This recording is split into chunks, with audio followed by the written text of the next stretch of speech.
a été retenu à cause de l'actualité qu'il y a eu en juin au Cameroun. De l'axe Douala-Bafoussam a été coupé un week-end. Et puis, on a Landry Nguemo qui est décédé sur les routes, malheureusement, comme bien d'autres. Et donc, Arnold de l'unité MRC Versailles va nous faire une présentation sur ce thème. Arnold, je ne sais pas si tu préfères qu'on pose les questions pendant ou après, donc c'est à toi de dire. Bon, je pense que l'idéal serait d'avoir un échange vraiment interactif pendant que je déroulerai dans la présentation. S'il y a des questions, vraiment, n'hésitez pas et voilà, et ensemble, on essaiera d'apporter des éléments de réponse. Alors, donc, ceci étant dit, permettez-moi de partager mon écran afin que l'on puisse démarrer cette présentation.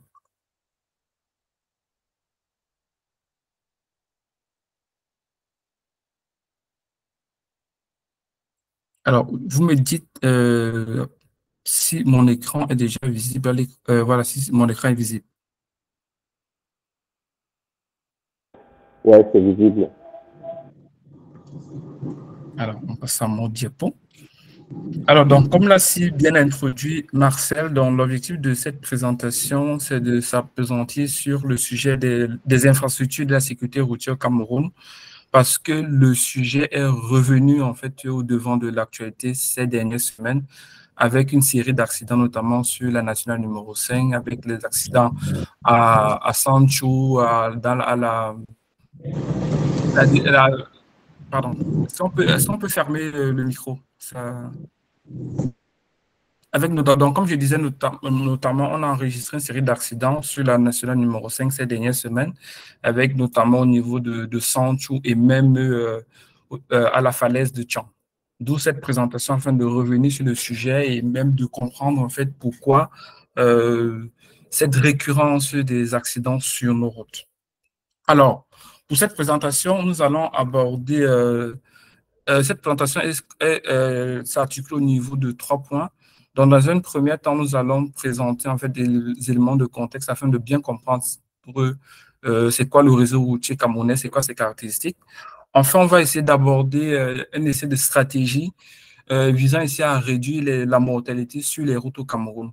Et enfin, dans une troisième partie, on fera le focus en fait sur quelques éléments, un morceau choisi des éléments du programme MRC en droit ligne avec les infrastructures routières au Cameroun.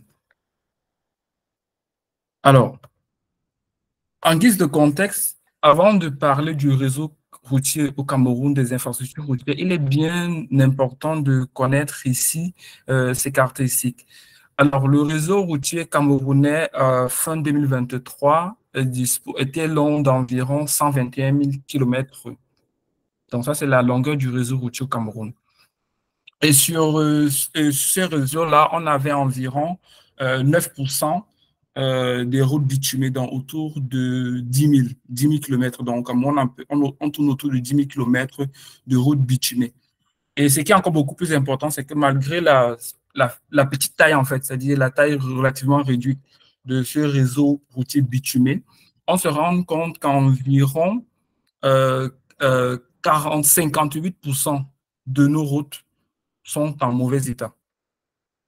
Donc, 58% du réseau routier camerounais est en mauvais état, contre 42 ayant un état moyen ou bon.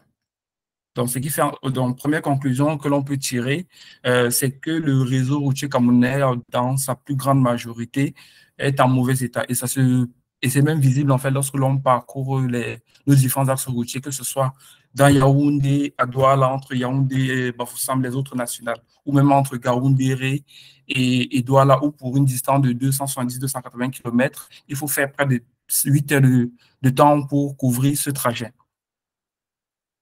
Donc, ça, c'est le premier élément de contexte à garder à l'esprit. Par la suite, il est aussi important de soulever que le réseau routier au Cameroun souffre ici d'un sous-investissement chronique. À titre d'exemple, on a fin 2022-2023, seulement 0,6% des routes au Cameroun ont fait l'objet ici d'un entretien. Donc, des 128 000 km du réseau routier, seulement 0,6% de ces réseaux a bénéficié d'un entretien. Et cette situation a des conséquences multiples sur la vie des Camerounais. Donc, premier élément, c'est que on va assister à une réduction du fait du mauvais état des routes. On va assister à une réduction des échanges entre les échanges de biens des personnes et même de déplacement des personnes. Et ça a été visible notamment avec sur la nationale numéro 5, durant le mois de juin ou pendant 2 week-ends d'affilée, la route était coupée due à son mauvais état, notamment au niveau de euh, j'oublie la zone, mais voilà, voilà, on était environ à 50-60 km de Douala. La route était coupée à ce niveau du fait du mauvais état de cette nationale numéro 5. Deuxième élément, c'est que du fait du mauvais état des routes, c'est aussi source d'accidents. Donc, à titre d'exemple, on a environ un peu plus de 3000 décès qui avaient été enregistrés sur nos routes en 2020. Et suivant un rapport qui avait été publié par le ministère des Transports en 2021, le mauvais état des routes est responsable de 10% des accidents sur les routes au Cameroun. Et enfin, le troisième élément que l'on peut noter en termes d'impact sur la vie des Camerounais, c'est l'aspect financier, c'est-à-dire le coût pour le transport. Donc, on a ici en tête notamment les déplacements dans les zones rurales ou avec, notamment en période de saison de pluie, il est difficile de se déplacer et forcément, ça a un impact sur le coût du transport dans ces zones-là où les routes ne sont pas praticables. Donc, voilà quelques éléments de contexte qui nous permettent ici donc déjà de mieux appréhender le réseau routier camerounais et de même ici là ses impacts sur la vie des Camerounais et aussi les difficultés, ses faiblesses auxquelles il fait face. Sur ce slide ici, nous allons faire un petit focus sur la mortalité sur nos axes routiers. Donc, déjà, il faut déjà garder à l'esprit que entre 2011 et 2017, on a enregistré un peu plus de 21 000 accidents sur les routes au Cameroun qui ont entraîné la mort d'un peu plus de 7 000 de nos compatriotes. Et du fait de ces accidents-là aussi, en termes de dégâts matériels, le coût est estimé à un peu plus de 100 milliards de francs CFA.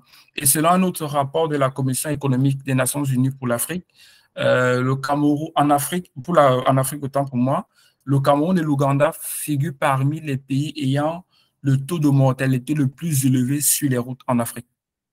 Donc, on est autour de 30. Donc, le taux de mortalité pour 100 000 habitants au Cameroun, autour de 30 décès. Donc, pour 100 000 habitants, on enregistre environ 30 décès du fait des accidents sur nos axes routiers. Et déjà, sur ce slide, on peut le voir qu'au bas de l'écran, au coin inférieur gauche, là, c'est un comparatif entre le taux moyen de décès dans quelques pays en Afrique. Donc, la comparaison se base notamment sur le Sénégal, la Côte d'Ivoire, le Ghana et le Nigeria. Donc, on voit qu'en moyenne, ce sont des pays qui ont un taux moyen de décès autour de 25 décès pour 100 000 habitants, alors qu'au Cameroun, nous sommes autour de 30 décès. Bon, déjà, le Cameroun est au-dessus de la moyenne observée en Afrique. Et sur l'autre schéma, on peut voir en fait l'évolution des accidents et des décès sur nos routes entre 2011 et 2018. Donc, en moyenne, on enregistre un peu plus de 2900 décès pour autour de 1200 décès en moyenne chaque année sur les routes au Cameroun entre 2011 et 2018, sachant qu'il y a eu des pics exceptionnels, notamment en 2020, où on a enregistré un peu plus de 3000 décès. Déjà, à ce niveau, est-ce que c'est très clair pour tout le monde? Est-ce qu'il y a des questions? C'est très clair pour moi, hein, très, très clair. D'accord, OK. Avançons. Oui, effectivement.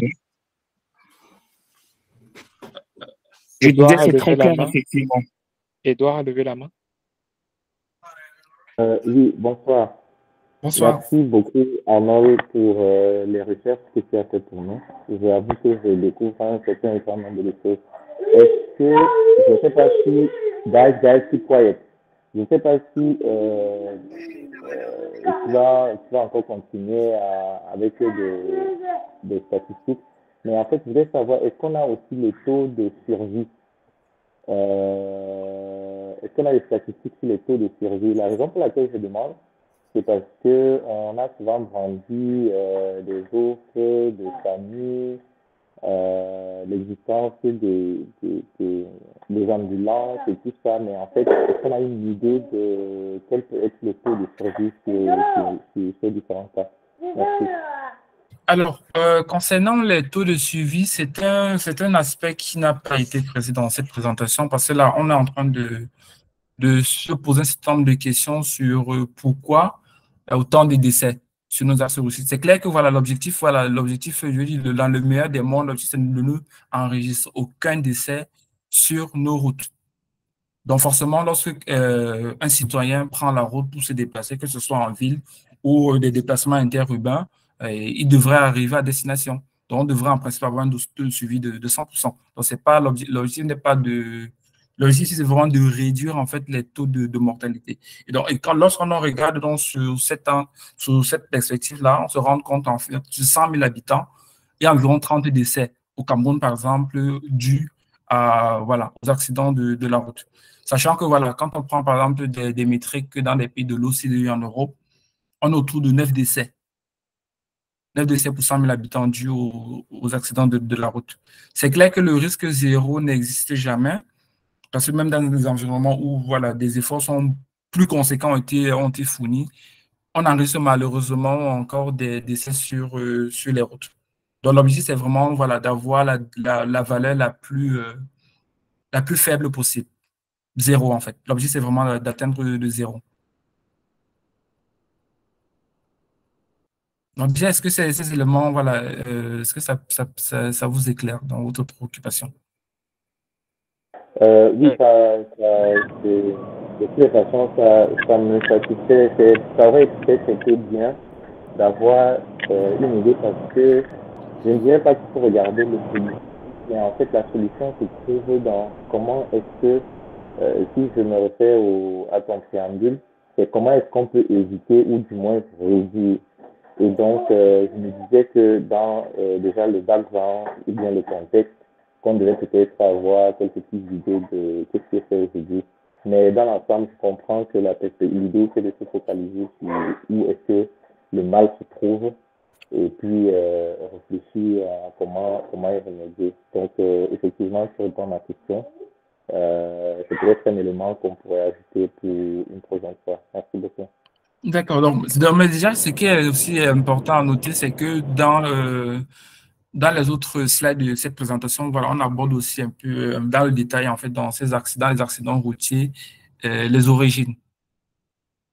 Je pense que ça peut aller en droit ligne avec ta préoccupation, identifier les causes de nos accidents et quels sont les leviers que l'on peut actionner pour réduire, en fait, ou bien pour garantir la suivi du maximum. Alors, il y a encore 2 mains levées. On les prend rapidement. Brice et Steve, dans cet ordre. Merci. Je pense qu'en fait, la question qu'a relevé Edouard, en tout cas, si ce n'est pas le cas, celle que je relève, c'est de savoir, effectivement, on a un taux de mortalité qui finalement nous donne aussi le taux de survie.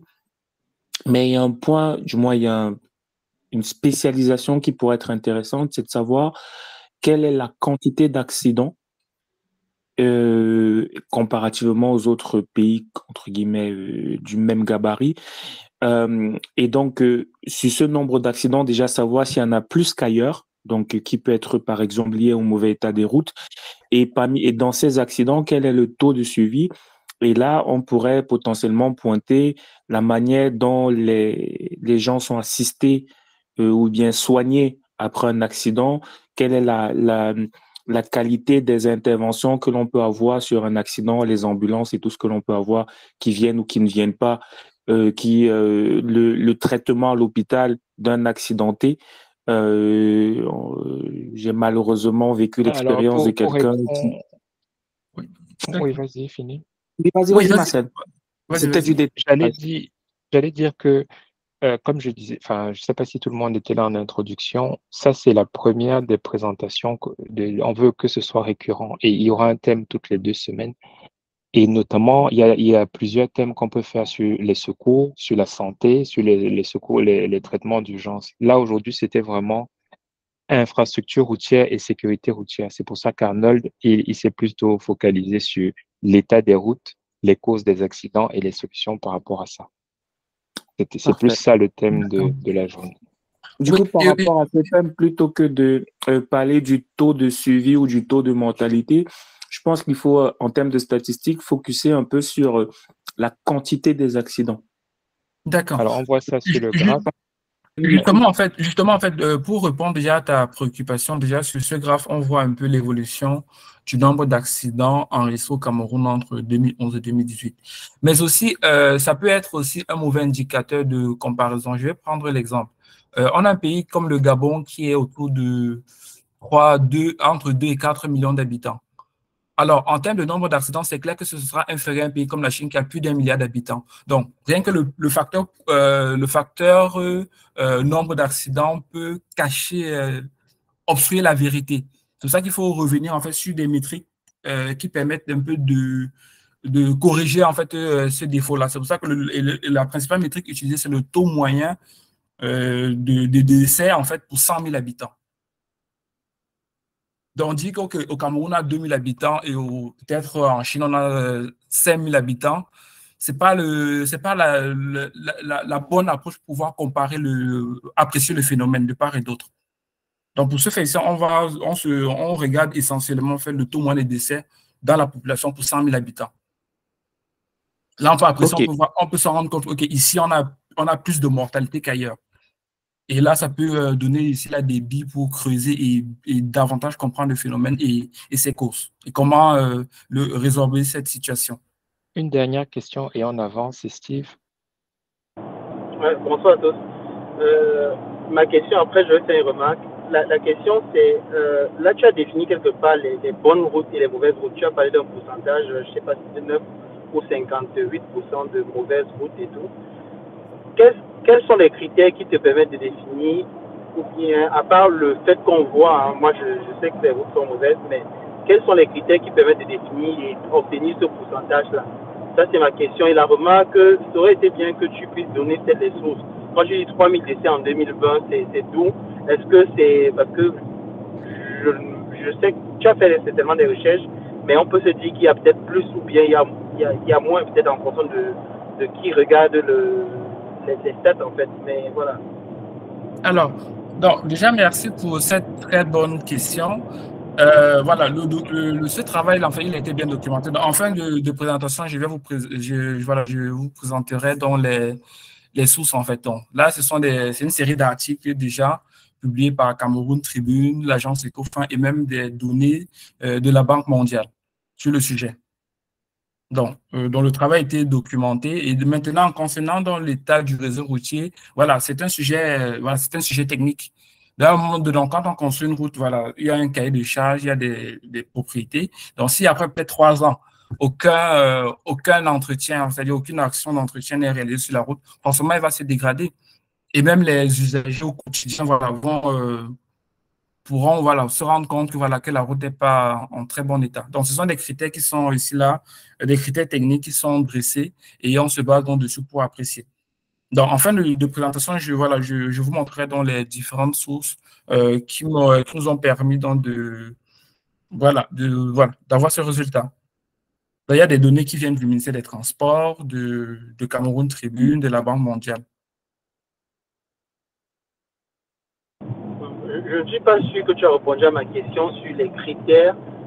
Quels sont les critères? Est-ce que c'est une définition à toi des bonnes et des mauvaises routes ou bien c'est des données que tu as prises sur des sites dont tu parles, la Ecofin, la Banque mondiale, etc. Oui, ce sont des données qui ont été prises dans des sources. Ce sont des données qui ont été prises. Donc, ce n'est pas moi qui définis en fait c'est quoi les critères d'une bonne route ou pas. Non, ce sont des données qui ont été prises dans des sources bien précises que je vous montrerai en fin de présentation. Ok, super. Ouais, non, je pense qu'il a répondu en disant qu'on aurait les sources à la fin. Je voulais faire une petite remarque, c'est Alain qui parle. Marcel, il y a un monsieur qui parlait là et tu l'as coupé parce que il sortait un peu du cadre du topo d'aujourd'hui. Il me semblait que même si on n'y répond pas aujourd'hui, il disait des choses tellement pertinentes qu'il aurait fallu le prendre en compte, même ne fût-ce que pour un webinaire ultérieur, quoi. Voilà, je Mais voulais juste te Alain, dire ça. tu sais que tout ce qui est dit là, on le capitalise, hein. Et la personne qui parlait en Non, non, non, parce question que tu l'avais coupé, J'ai alors que j'étais compris, passionné, tu l'avais coupé, il n'avait pas fini. j'ai compris, il s'ébrise en question et lui-même, il va nous faire une présentation dans le futur. Donc, ce qu'il Ah, a dit n'est ça pas va. perdu. Ouais. Tout à fait. Ok, je supposerais que tu maîtrisais la chose. Ça va, ça va. Et donc, pour C'est mon, c'est donc, mon pour ce voisin à sujet, 200 mètres. d'accord. Donc, pour ce sujet, en fait, voilà, nous sommes vraiment appesantis sur, voilà. Donc, on a fait le focus ici sur les accidents routiers. Maintenant, quant à ce qui concerne la prise en charge des accidentés, voilà, cet aspect n'a pas été abordé. Mais oui, mais ça peut faire aussi l'objet ici de toute une présentation. Parce que là, on aborde déjà le volet, le domaine du médical, le domaine de la santé.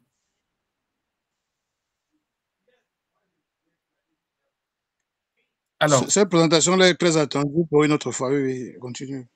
oui, donc là, sur ce slide, on peut voir en fait quelques images en fait qui montrent, qui attestent du fait que voilà, c'est un problème social chez nous et comme je l'ai dit précédemment, voilà, en termes de dégâts, c'est environ 100 milliards de francs CFA en moyenne chaque année en termes de pertes, des pertes matérielles notamment et même autres. Alors, donc, sur cette partie de stratégie, nous allons essayer d'aborder quelques des pistes en fait qui permettraient ici là au moins de diminuer l'impact du phénomène en fait des accidents routiers. C'est clair que voilà, l'idéal serait d'avoir 0 accident, mais il faudrait tout de même rester réaliste. Il faudrait que l'on puisse avoir la valeur la plus minimale possible. Alors, pour cet effet en termes de stratégie, la stratégie proposée s'articule autour de 3 points principaux. Donc, dans un premier point, c'est l'infrastructure routière. À ce niveau, qu'est-ce qu'il faut faire? Donc, nous proposons notamment ici de renforcer la signalisation sur les axes routiers. Pourquoi renforcer la signalisation? Je vais prendre pour cas de figure l'accident qui a malheureusement ôté la vie à l'ancien international camerounais Landry Nguemo. Donc, le lieu de l'accident est connu des riverains comme étant très accidentogène. Et à cet endroit, il n'y a justement pas d'éléments de signalisation qui permettraient au moins déjà d'attirer l'attention des usagers de la route, qui leur permettrait peut-être déjà de réduire les vitesses afin de mieux aborder en fait ce virage-là. Donc ça, c'est pour premier élément de notre stratégie. Et ensuite, c'est accroître, bien entendu, les investissements pour l'entretien routier. C'est bien beau de construire des routes, mais si par derrière, il n'y a pas d'entretien, voilà, je pense que nous serons dans une spirale infinie. C'est-à-dire, on va construire des routes, 10 ans plus tard, on va encore chercher de nouveaux budgets pour reconstruire la même route. Or, s'il n'y a pas derrière toute une politique pour l'entretien routier, je pense que voilà, on aura des routes beaucoup plus durables et qui voilà, permettraient donc de réduire le nombre d'accidents observés sur nos routes. Donc, comme je crois que je l'ai présenté précédemment, l'état des routes est un des critères qui a été identifié par le ministère des Transports comme cause des accidents. Donc, il faut ici là toute une politique pour accroître des investissements routiers qui, malheureusement, pour l'année 2023, étaient évalués à 0,6% de nos routes qui ont bénéficié des entretiens routiers. Le deuxième élément, c'est l'état des véhicules, qui est aussi une cause des accidents sur nos routes. À ce niveau, nous proposons de renforcer les contrôles techniques et lutter efficacement contre la corruption. Il faudrait que l'on puisse être en capacité d'avoir des véhicules, lorsqu'elles sont sur les axes routiers, que sur le plan technique, qu'elles soient correctes, OK, suivant la réglementation en vigueur. Donc, il ne faudrait pas que l'on puisse voir, par exemple, sur nos routes, des voitures qui roulent peut-être à des heures, je vais dire en fait, en période, pendant la nuit sans phare, ou des motos taxis qui roulent sans phare. Ça, c'est un risque d'accident. Il faudrait que sur nos axes routiers, que tous les véhicules soient conformes avant de prendre la route. Et par la suite, c'est aussi de développer une filière locale de véhicules neufs. Donc, le parc automobile camerounais à plus de 70% est constitué ici de véhicules d'occasion, importés d'un peu partout dans le monde, l'Europe, l'Amérique, l'Asie. Il faudrait que l'on puisse développer une filière locale de véhicules neufs qui permettrait ici aux concitoyens camerounais, aux compatriotes camerounais, d'avoir des véhicules neufs. Donc, conséquence, c'est que sur le plan technique, les véhicules sont plus à jour, en fait. Sont plus à jour et apportent de meilleures garanties quant à la sécurité des usagers de la route. Et enfin, le troisième élément qui est la sensibilisation des usagers. À cet effet, il faudrait renforcer en fait ces actions-là en y associant ici là l'ensemble des parties prenantes, que ce soit les syndicats des transporteurs, les opérateurs économiques et même les usagers, notamment sur les bons gestes à avoir lorsque nous sommes sur les routes. Mais aussi renforcer l'obtention du permis de conduire au Cameroun. Donc, actuellement, voilà, on est au courant des cas de figure où des personnes se font représenter lors des examens et en fin de compte, elles disposent d'un permis. Pourtant, elles n'ont pas été soumises. Ces personnes n'ont pas été soumises ici là à cette évaluation du permis de conduire. Il faudrait donc renforcer le processus d'obtention du permis de conduire au Cameroun. Et enfin, c'est pratiquer la tolérance zéro quant aux infractions et aux incivismes. Donc, cela veut dire quoi? C'est renforcer notamment les patrouilles, que ce soit les patrouilles de gendarmerie, de police, c'est-à-dire à chaque fois mettre peut-être des radars sur nos routes et être en capacité d'identifier ces infractions-là et de les sanctionner. Donc, vraiment, la tolérance zéro. Car généralement, lorsqu'un accident survient, il est la conséquence d'une succession de petits défauts. À force donc, c'est une accumulation de fautes qui conduit ici là à l'accident de manière générale. Donc, voilà quelques éléments proposés donc, pour résorber en fait le phénomène, pour réduire en fait le niveau d'accident sur nos axes routiers. Sur le slide précédent, donc, je reviens donc ici là sur les causes des accidents routiers identifiés par le ministère des Transports dans une étude qui avait été publiée en 2021. Juste, Arnold, avant que tu changes de slide, Edouard avait encore levé la main. D'accord. Merci. J'avais une petite question ou peut-être une petite préoccupation sur ces stratégies. Lorsque tu dis que nous proposons à qui? C'est ça ma question. Nous proposons à qui? Non, la proposition, ça s'adresse ici à l'ensemble des parties prenantes. À l'ensemble des parties prenantes sur le sujet. Ce n'est pas seulement certes, l'État c'est le principal interlocuteur, mais ce n'est pas le seul acteur sur la question des accidents routiers. Ce n'est pas le seul acteur. Mais principalement, les éléments de stratégie, voilà, s'adressent à l'État. Ok, je vais peut-être revenir à la fin. Avançons. Merci beaucoup. Je pense qu'Edouard, je peux aider à répondre à ta question. Je pense que toi, tu es en train de dire, voilà, il y a des actions qui sont ici là proposées, mais est-ce que nous on est le bon public? Est-ce qu'on a un acteur du ministère du transport ici? Est-ce qu'on a les automobilistes camerounais ici? Mais moi je pense que là ce qu'on est en train de faire en Nord et l'équipe, c'est faire quelque chose de près pour que quand le MLC ou bien si quelqu'un veut consulter, il peut utiliser ces données-là pour mettre en pratique en fait. Ça, c'est un travail peut-être de brainstorming pour pouvoir avoir quelque chose de prêt sur le sujet pour pouvoir mettre en pratique demain. Je pense que c'est... Dis-moi si je me trompe. Ça va au-delà du brainstorming. Hein. Ce qu'on fait aujourd'hui, c'est présenter le programme du MRC. Donc, ça me rassure. Là, c'est la stratégie globale, mais le slide d'après, c'est le programme du MRC en lui-même. Qu'est-ce qu'il dit? Et donc, qui propose? C'est le MRC. Il propose à qui? Il propose aux Camerounais. Donc, s'il arrive au pouvoir, voilà ce qu'il va faire. Tout ce qui est sur le slide-ci, c'est les pouvoirs publics qui doivent faire appliquer ça. Et les pouvoirs publics actuels ne le font pas. Donc, si le MRC arrive au pouvoir, il pourra le faire. Donc, on parle du programme du MRC. Hein. C'est pas juste un brainstorming. D'accord, merci pour ces éléments.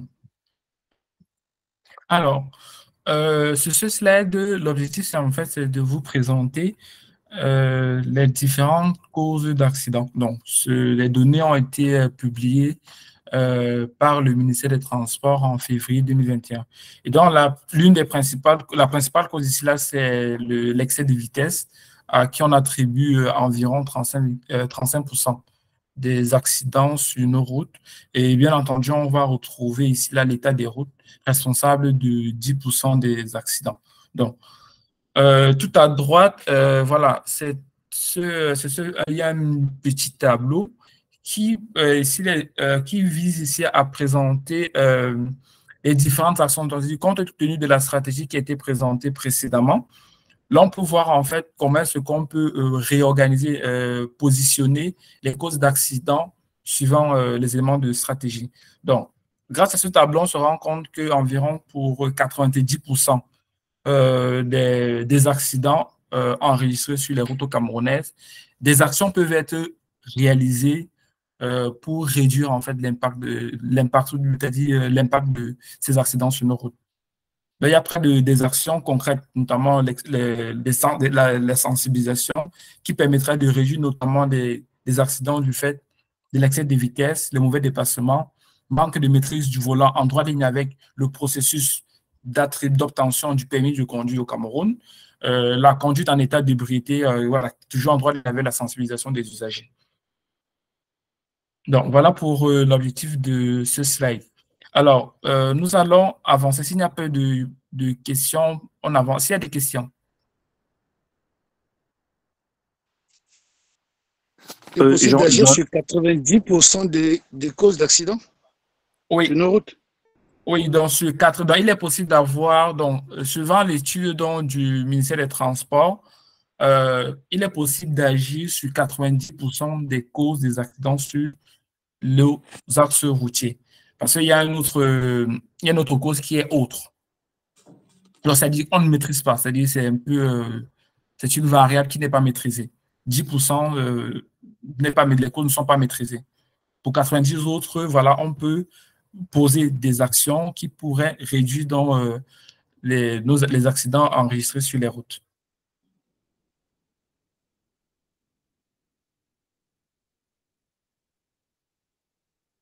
Alors, sur ce troisième aspect, nous allons aborder maintenant les propositions du programme du MRC en droite ligne avec la question des infrastructures routières.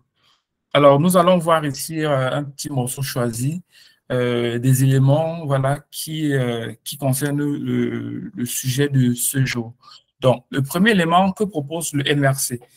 Le MRC propose déjà la définition, la conception d'un schéma directeur des infrastructures socio-économiques prioritaires. C'est-à-dire qu'il faudrait que l'on puisse avoir une feuille de route, connaître les besoins en termes d'infrastructures routières sur 10, sur 15 ans, afin de mieux calibrer nos actions. C'est-à-dire, étant donné qu'on sait que dans 10 ans, le trafic routier entre Yaoundé et Douala sera peut-être, bon, je vais prendre un exemple, peut-être de 200 000 véhicules jour. Ça donne des informations sur les besoins en termes de dimensionnement de ces axes routiers. Est-ce qu'il faut faire une autoroute à 3 ou à 4 voies, et même les besoins pour d'entretien. C'est-à-dire quelle politique on doit mettre sur pied afin de maintenir cet axe toujours en conditions opérationnelles. Donc, il faut déjà piloter dans tout ce qui est infrastructure routière grâce ici à un schéma directeur qui sera défini avec la participation ici de tous les acteurs sur le sujet. Le deuxième élément, c'est d'apporter un certain nombre de réformes. Et la première réforme ici, c'est la création d'une agence nationale de l'entretien routier qui sera décisionnaire, autonome décisionnaire sur le sujet. Donc, cette compétence-là sera retirée du ministère des Transports et transférée vers cette nouvelle agence-là pour une meilleure réactivité. Et c'est en droit ligne aussi avec la troisième mesure du programme du parti, voilà, pour une meilleure décentralisation. Qu'est-ce qu'on entend par cette décentralisation? C'est qu'il faudrait que les communes, les entités territoriales décentralisées soient en capacité d'intervenir sur les questions d'entretien routier voilà, dans leur territoire de compétence, notamment pour les routes communales. Donc, on propose ici là plusieurs catégories de routes. Il y a des routes nationales, des routes départementales et des routes communales. Donc, il faudrait que nos entités territoriales décentralisées soient en capacité d'agir sur l'entretien des routes locales ou communales. Donc, voilà pour quelques mesures du programme du MRC pour booster, améliorer donc l'infrastructure routière au Cameroun. Et donc, déjà, est-ce qu'il y a des questions à ce niveau où je peux avancer?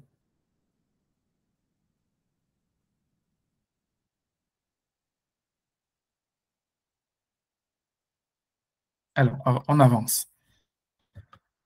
Et donc, comme promis, voilà quelques choses. Je pourrais vous envoyer aussi des liens. Donc, c'est une série d'articles publiés par l'agence Ecofin, VOA Afrique, Perspective Monde et même Cameroun Tribune et des éléments de la Banque mondiale. On a aussi en annexe ce slide de la Banque mondiale qui présente ici les causes le nombre de décès enregistrés sur la route pour 100 000 habitants. Donc, entre 2000 et 2018, entre 2000 et 2019, autant pour moi, donc on est autour de 30, un peu plus de 30 morts enregistrés pour 100 000 habitants au Cameroun. Donc, voilà l'évolution des mortalités sur les axes routiers entre 2000 et 2019. Donc là, ce sont des éléments de la Banque mondiale. Moi, si j'ai une réaction, Arnold, c'est que ces chiffres sont très sous-évalués parce que en introduction, tu as dit qu'en 2022, je crois, ou 20, il y a eu 3200 morts. Et dans le graphe où tu montrais de 2011 à 2018, ça s'arrêtait à 800 et quelques morts. Et si 800 et quelques morts, ça fait 30 pour 100 000 habitants, c'est que la Alors, Banque mondiale n'a pas eu tout. non, 30 pour 100 000 habitants, mais le Cameroun ne dispose pas de 100 000 habitants. Le Cameroun, voilà, bon, on n'a Oui, pas les 30, chiffres, on n'a pas les chiffres. j'ai bien compris, Arnold, 30 pour 100 000 habitants, mais avec une base de 800 morts. Alors que, d'après le ministère, en 2020, on a eu 3200 morts, soit 4 fois plus, pour une population qui n'a pas changé. Ouais. Je pense qu'il a dit qu'on a eu un pic à cette période-là, si j'ai bien suivi.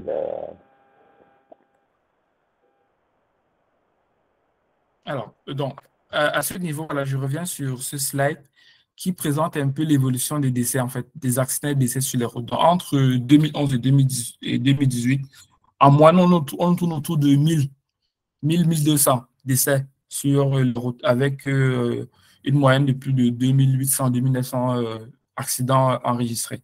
Ça, c'est pour de 2011 à 2018. Et voilà, comme on l'a dit précédemment, il y a eu un pic qui a été observé en 2020 avec 3000 morts. Mais en moyenne, voici ce graphe. Un pic ou bien des sources différentes? Je vais dire un pic, en fait. C'est toujours le ministère qui publie les données. Okay. Qui publie les données. Donc là, en 2020, on a eu un pic, mais en moyenne, voilà, si on prend entre 2011 et 2018, voilà, on a tout de même une idée, en fait, des décès enregistrés.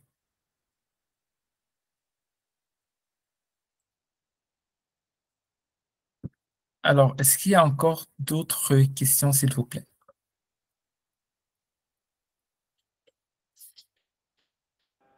Je peux parler encore un peu? Oui. Une fois de plus, hein, merci pour à la fois l'initiative, mais aussi les recherches et d'avoir put everything together. Ce que j'allais dire, c'est que tout à l'heure, quand je pose la question de à qui est-ce que on fait des propositions, et bien évidemment, j'ai compris que le fil conducteur était de nous orienter vers qu'est-ce que notre parti propose. Sur le champ, j'allais me demander, est-ce qu'il faut nécessairement attendre le jour où le MRC sera aux affaires pour initier, par exemple, un certain nombre de choses, parce qu'il y a le ACS qui a repris en ajoutant que il était question, en estimant peut-être qu'on essaie de préconiser qu'est-ce qui peut être fait. Et vous avez dit que c'était beaucoup plus pour présenter quelle est l'offre du MRC. Et ma question c'est, nous sommes les porteurs du MRC. Chacun a son petit niveau jusqu'à ma mère qui est quelque part là-bas au village. Et donc, est-ce qu'on a besoin, est-ce qu'il faut qu'on attende? Bien évidemment, on a toutes les mains et les manches repoussées pour amener le MRC aux affaires. Mais est-ce qu'on a besoin d'attendre que le MRC arrive aux affaires pour actionner certaines de ces propositions, certains aspects de ces stratégies de réduction? Alors, merci pour cette très bonne question. Donc, déjà, je voudrais dire que je suis revenu sur cela qui présente un peu les causes de nos accidents et voir, en fait, suivant la cause, en fait, quel est l'axe de la stratégie qui peut être actionné. Bon, c'est clair que le MRC Parti républicain peut déjà peut-être organiser des actions de sensibilisation, notamment des usagers. C'est à ce niveau que l'on peut encore agir, peut-être en distribuant des tracts, voilà. Peut-être quand lorsque vous prenez le volant, il ne faudrait pas avoir bu au préalable. Donc, là, ça peut être des actions, voilà des actions concrètes que le parti peut déjà réaliser. Mais il faudrait aussi savoir que le parti, le MRC, ce n'est pas le gouvernement. Donc, l'action peut être, n'aura pas le même impact que si c'est l'État du Cameroun qui décide d'implémenter cette stratégie-là. Là, ça nécessitera... Après, si je peux me permettre, Edouard, tu as raison. Si on prend par exemple le SCSI qui était pendant le Covid, le MSC a fait un truc, et en plus, ça allait au-delà de la sensibilisation, c'était concret. Là, dans ce slide, on voit qu'il y a beaucoup de choses autour de la sensibilisation. Et la sensibilisation, c'est principalement la communication. Le départemental, Blaise est connecté, il pourra le dire, mais je pense que la France ou bien l'Europe ou bien d'autres départements ou même une commune ou bien même une unité peuvent proposer des projets. Et je pense que Blaise pourra dire que le département France est preneur, ou on peut dire on fait un projet sur un thème. On peut par exemple faire des communications sur un des thèmes qu'on voit là, on fait des trucs et on voit comment on déploie ça au niveau local pour avoir un impact. Par exemple, sur les benzikineurs. Il y a des choses qui peuvent être faites si on décide de faire un projet. Donc, le MRC, il a son programme politique qu'il va appliquer quand il sera au pouvoir. Mais nous, comme tu dis, Edouard, rien ne nous empêche de faire un projet concret dès maintenant. Exactement. C'est une idée, il faut qu'on ait... Si, par exemple, toi, tu es intéressé, on peut, après la réunion, on prend un contact et on montre quelque chose. Ouais. Je pense qu'il faut proposer quelque chose et on est en campagne. Il faut le reconnaître. C'est vrai qu'à la fois, ça va nous aider en campagne, mais c'est des choses concrètes, ce sont des avant-nous concrets. Je prends un exemple simple. Hein. Si on dit aujourd'hui qu'on va faire une campagne ou bien qu'on va accompagner les destinataires, et que peut-être on se dit qu'on va produire des choisis des destinataires ou bien qu'on va brand les choisis des destinataires avec zéro accident ou prudence ou je sais pas quoi, whatsoever. Bref, je pense que, et vraiment, Arnaud et toute l'équipe, merci pour le sujet, pour le thème et surtout pour l'initiative. Je pense qu'il faut qu'on pousse la réflexion, peut-être après ça, sur qu'est-ce qu'on peut faire concrètement. Déjà, c'est vrai que c'est difficile à distance, mais est-ce qu'on a des options? Est-ce qu'on a des choses qu'on peut faire à distance et qu'on peut... Voilà quoi. That's where I'm going. Merci.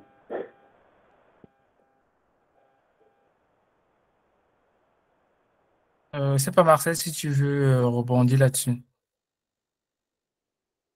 Oui, j'étais en train de mettre mon contact pour ceux qui sont intéressés pour contribuer, soit à une future présentation, soit à un projet concret comme celui que Edouard vient de dire. Et j'espère que Edouard va me contacter. Si on a fini sur ce thème, merci encore Arnold. Je voulais quand même avoir l'avis de votre avis sur... Brice a la main levée toujours. Oui. Donc, ça va un peu dans le sens de notre avis, du coup, sur, je suppose, la présentation. Donc, je finis un peu ta phrase. Très belle présentation, bien structurée. Comme tu l'as précisé plus tôt, j'espère pouvoir en faire une bientôt. On en rediscutera plus tard. Par contre, il y a une chose d'une manière, une appréciation vraiment particulière, mais d'une manière générale sur les mesures que l'on peut apporter, que l'on peut proposer. Et les mesures qui tendent à dire, c'était quoi déjà? C'était zéro. Enfin, on va faire des trucs, des contrôles plus stricts, on ne laisse rien passer, ce genre de trucs. J'ai un gros doute sur la réalité, du moins sur l'apport que ça peut réellement apporter. Et pour illustrer ce fait-là, j'ai un exemple très, très concret qui est arrivé très récemment à un de mes proches. Donc, ma sœur, elle était au Cameroun et elle a fait un voyage de l'ouest vers Yaoundé. Et sur la route, elle se fait contrôler, du moins le bus se fait contrôler parce qu'elle était en bus, parce que le chauffeur avait fait un excès de vitesse. Et donc, le policier inflexible ou le gendarme, je sais plus, il faut payer, je sais plus quoi, 25 000 francs. Le chauffeur, non, moi, j'ai rien fait. Et on discute pendant des heures et des heures. Et je vous laisse deviner comment c'est fini à la fin. C'est tous les gens du bus qui ont cotisé un peu d'argent de leur poche pour payer l'amende du bus parce que sinon, le bus ne partait pas. Et malheureusement, j'ai le sentiment que souvent, beaucoup trop souvent, tout ce qui va dans le sens de on va punir, on va taper, on va, en fait, finalement, par effet de ruissellement, pour emprunter la formule à Macron, on arrive à taper sur les plus pauvres. Et c'est finalement la grand-mère qui faisait du trajet qui allait vendre son maïs, je sais pas trop où, qui se retrouve à sortir 500 francs de sa poche pour payer l'amende du chauffeur. Je pense que les mesures autour de l'éducation, les mesures autour, là, de la restriction, par exemple, ou rendre le permis de conduire plus conséquent, oui, ça, c'est des choses qui, je pense, peuvent marcher. Maintenant, quand on arrive à des impunité, zéro impunité, contrôle plus strict, j'ai tendance à penser que ça se retourne souvent par effet de ruissellement vers le plus pauvre. Mais au-delà de cette remarque-là, je pense qu'elle est vraiment générique. La présentation était parfaite. Ok, en tout cas, merci pour la remarque. Mais sur le sujet, j'aimerais dire, en fait, quand on parle ici là, de mesures strictes, bon, voilà, c'est-à-dire tolérance est zéro. Je vais reprendre ton exemple. Donc, pour ces cas de figure, ça ne doit pas, en fait, lorsque le policier vient pour verbaliser, il faudrait qu'il y ait des faits. Et pour que ce soit que ce soit pas source de débat, il faudrait qu'il y ait des, je veux dire, en fait, des équipements, des radars. En fait, c'est pas la véracité des faits le problème, c'est pas la réalité de l'infraction le problème. C'est que quand on arrive, malheureusement, le Cameroun, il faut se l'admettre, est un pays pauvre. Et donc, les gens ont tendance à chercher des solutions de contournement. Donc, aujourd'hui, si le mec, il doit payer 25 000 francs CFA et qu'il faut payer 25 000 francs CFA, malheureusement, derrière, ça va se retourner vers les gens qui vont cotiser 500 francs pour arriver à 25 000. Donc, et ça ne change absolument rien. Là, en l'occurrence, dans ce cas précis, l'amende, elle était payée. De mon sentiment, ça ne change absolument rien au fait qu'on a un chauffeur de bus incompétent qui a payé 25 000 francs à travers ses passagers, mais qui va continuer à faire le fou sur la route. Donc, Brice, en fait, là, je pense que c'est le process en fait qui doit être bien revu. Pour ces cas de figure, en fait, je pense que j'imagine bien que le chauffeur en fait travaille pour une agence qui dispose d'un agrément. Donc, à ce niveau, en fait, c'est son entreprise. En fait, la sanction en fait doit être acheminée, l'amende doit être acheminée à son entreprise. Et par la suite, voilà, on peut avoir des mesures spécifiques aux chauffeurs. Peut-être envisager un système de retrait de permis. Il y a trois. Il faut penser en fait à une solution globale. Là, il travaille dans le cadre, voilà, dans un cadre professionnel dont l'amende doit revenir à son entreprise. Et par la suite, on peut imaginer ici là des éléments beaucoup plus personnels en fait. Je pense qu'on va rentrer dans le très spécifique et c'est pas forcément le but Ouais, mais de juste la quand même, présentation. il y a 3 points par rapport à ce que tu dis. Brice, l'exemple que tu prends, c'est il y a un problème de corruption et Arnold a parlé, et c'est une des priorités du programme du MRC, la lutte contre la corruption. Il y a un problème d'efficacité. Est-ce que quand quelqu'un commet une infraction, la solution, c'est de mettre une amende de 25 000? Et si on ne fait rien, parce que quand on dit tolérance zéro, je pense pas qu'Arnold ait dit mettre des amendes, mais si on ne fait rien, il y a des conséquences et c'est aussi les plus pauvres qui souffrent. Il y a eu un bus qui a fait un accident il y a 6 jours, je vous ai mis la vidéo. Il y a un site qui s'appelle Smart Traffic, enfin une page Facebook, smarttraffic.cm, qui recense les accidents de la route qu'ils voient. Et donc ils ont la vidéo, caméra embarquée du bus, c'est ce que j'ai mis en lien. Ben, là, il y a beaucoup de problèmes qui font que ce bus n'aurait pas dû démarrer ou même aurait dû être arrêté en route et les gens sont morts. Donc, qu'est-ce qui est mieux? Donc, moi, je pense que il faut un certain, cette tolérance, c'est pour le bien des plus pauvres aussi, à mon sens, le rôle de l'État. Ce que je voulais vous demander, vous, vous demander, c'est parce qu'il y en a qui vont commencer à partir, c'est pour le prochain. Là, il y a eu un classement des universités africaines, des meilleures universités africaines où le Cameroun n'apparaissait pas beaucoup. Donc, on peut faire un thème sur l'enseignement supérieur ou l'éducation au sens global. Et on peut faire également un thème sur les inscriptions sur les listes électorales avec notamment des femmes camerounaises mariées à des étrangers qui ont pu s'inscrire et qui peuvent témoigner. Donc, quel est le thème que vous préféreriez pour la prochaine fois? Pour la prochaine fois, Marcel, bonsoir à tous.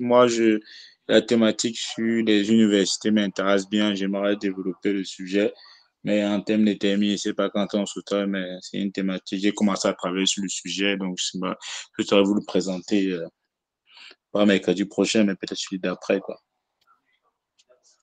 Ok. D'autres réactions? Ok, Emma. Ok. Donc, j'ai laissé mon numéro. N'hésitez pas à l'utiliser pour ceux qui veulent collaborer plus. Blaise, je ne sais pas si tu veux nous dire un mot de revoir. Tu es connecté, tu n'as rien dit. Vous m'entendez? Très bien. Oui, Oui. Bah, je dois vous remercier infiniment pour la participation à cette première expérience. Je pense qu'on va la pérenniser. Et ce que je voulais vous signaler, c'est que nous faisons un travail c'est de constat, proposition pour enrichir, bon, pour déjà promouvoir notre projet et l'enrichir dans la mesure du possible. Donc, tous les efforts que notre présentateur a fait aujourd'hui, ça, il mérite d'être loué. Et voilà, je n'ai pas compris le nom de la personne qui va présenter, va faire la présentation la prochaine fois sur l'enseignement supérieur. On va en C'est discuter. Gaëtan qui Jaurès a est parlé là candidat. tout à l'heure. Non, c'était Jaurès, il est candidat. Ah, Jaurès, pardon. OK. Bon, voilà, vraiment, merci beaucoup. Et j'espère qu'on continue comme ça. Nous étions une bonne quinzaine un peu avant. Et je crois que pour une première fois, franchement, l'audience est plutôt bonne. Il y a même eu 24 personnes à un moment. Ah, bon, voilà. Donc, 24, c'est encore beaucoup, beaucoup mieux. Bon, merci, les amis. Bon, il y a certains parmi vous qui sont invités encore pour quelques minutes là avec la vice-présidente de l'Organisation des jeunes du MRC, Honorine Kouete, qui va nous entretenir. Il faudrait donc qu'on se connecte tout à l'heure pour échanger pour quelques minutes pour le projet jeune. Et merci, Marcel, j'ai vu le groupe créé.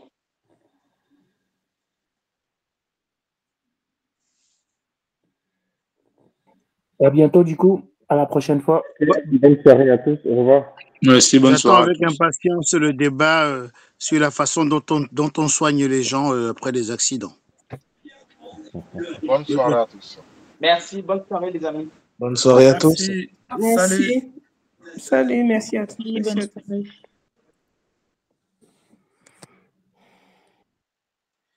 Félicitations Arnold, bravo Marcel, bonsoir à tout le monde.